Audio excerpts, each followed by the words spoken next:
Welcome back. All right. So, I want to talk about Painkiller. I could probably use one myself right now. So, YouTube right now isn't showing monetization status for videos. It doesn't mean that there isn't monetization on videos. It means it's not showing the status. And if you're posting a new video right now, you can't enable monetization. So, I have the Jaxie video waiting right now in my unlisted slash drafts. And I'm going to talk about Painkiller. But it's always interesting when something goes iffy because immediately I go to the formerly known as Twitter and check and see if creators are talking about it. Sure enough, there's creators saying I got demonetized and YouTube's punishing me and how dare they? And it's like, it's a bug. Everybody's going through the same thing. But by all means, go off. All right, so I want to talk about Painkiller, and I know there's other movies that have been made. I know there's other movies that have been better rated that have been talked about. The Oxy, and the fact that Oxy became this widespread issue, and still is. There is still a large issue, and it's not just in the United States. They focus on the United States, but it really is. It is a global issue. It's not. It may not be as prevalent in some other countries as in the United States, but it's odd to me. So, they go through this whole series about how the Sacklers became the Sacklers and Purdue Pharma, and how OxyContin kind of saved the company, right? Eventually it would sink the company, but it saved the company initially. And it did show a Richard Sackler who didn't really care about anything other than making money and winning. That's what he cared about. There were a lot of scenes in this where the ghost of his father was talking to him, and I found that interesting. I did. I thought it was an interesting view. It is a little over all over the place when it comes to the tone. Sometimes it looks like it's satire. Sometimes it looks highly serious, and so there is an issue there, and it'll kind of take you out of the movie or out of the TV show. It does feel like a movie, but it was a miniseries.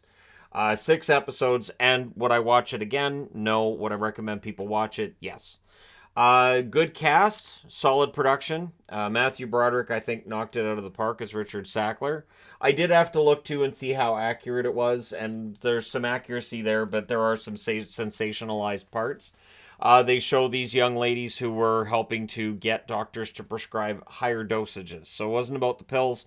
They got paid more if doctors prescribed a higher dose, which is where the evil comes into this, right? You know, it's a highly addictive substance, and you're just caring about how high the dosage is. That's all you care about, because that means your profits increase, your stock price goes up, everything gets more expensive for everybody else, sure, but what you care about is your profit margin. And it's an absolute crime throughout this show. It makes it clear there's a lot of crimes going on. And then when they're brought to court to answer for their crimes, there's a settlement because somebody puts in the right phone call to the right person, and it all goes away. And it's Richard Sackler calling Rudy Giuliani that made it all go away. That's what started it. It gets sent on to the White House, and sure enough, the whole thing is just, it's done. There's a settlement, and it's finished. Eventually, Purdue Pharma goes under, but Richard Sackler, what I was reading was the Sackler family is worth an estimated $11 billion. It's a lot of money. I imagine there's money fights and rolling around in buckets of money and stuff. But the one question I had at the end of this is why this would still be largely available. And I understand that like there were some measures put in place to try to help people, but was it enough? No. Is there justice at the end of this? No. And I don't feel like I need to worry about spoilers because this is something we've watched take place over years now, right? And it is frustrating because it means that for Purdue Pharma and the way that they conducted business, it leads to people saying, do they all conduct business this way? And the answer is not like that, no. And so it definitely is an issue when you have a something that you know is that addicting and that it's killing people. And you just turn around and go, yeah, but we're making money. So we'll call all the people who end up overdosing addicts and say that that's their problem, not ours, when these people ended up on it because of pain. I remember back in high school, there was a girl I knew who had a back problem, and she got morphine for it, and then she ended up hooked on morphine. And she had to go through the stages of getting away from morphine. So it's dangerous. It's really, really dangerous. And I find it really discouraging that it's still there, that you could still go to a doctor and he could say, here you go, and he writes you up a prescription for Oxy. And I mean, I've had moments with doctors of tension. I know there was at one point, I went into a doctor and I said, I want this medication for what I have.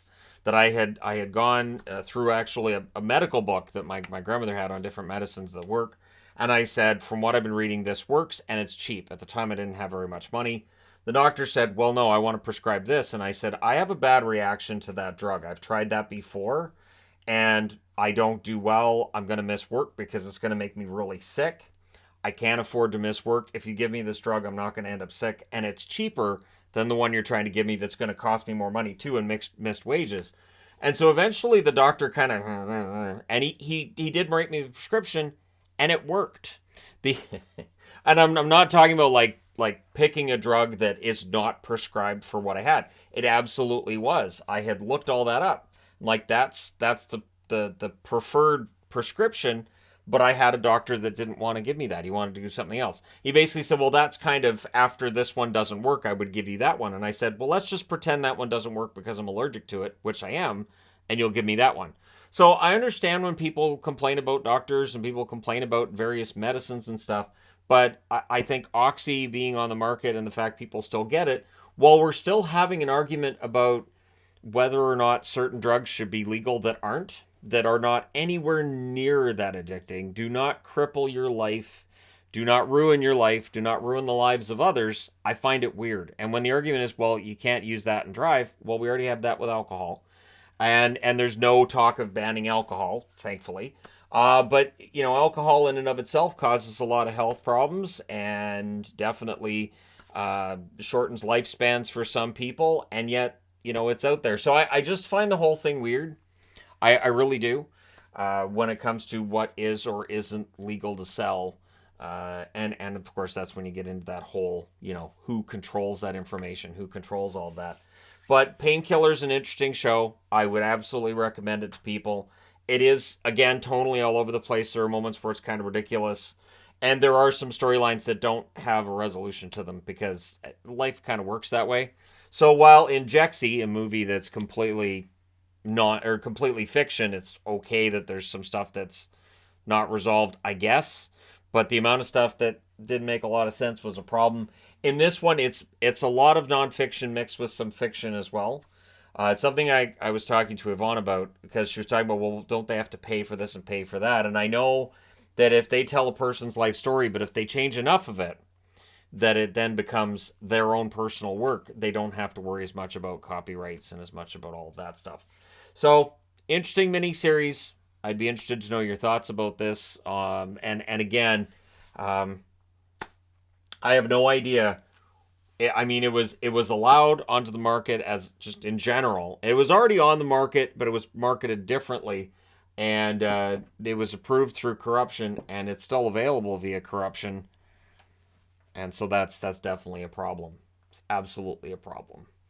But anyways, thank you guys so much for watching, for all your support as always. Don't forget to hit like and subscribe if you're browsing your way through. You just happened upon this video. And don't forget to hit like and subscribe if you haven't done so already. Unless there's bugs where that's not working either. But hey, thank you guys so much for all your support. I will talk to you again soon.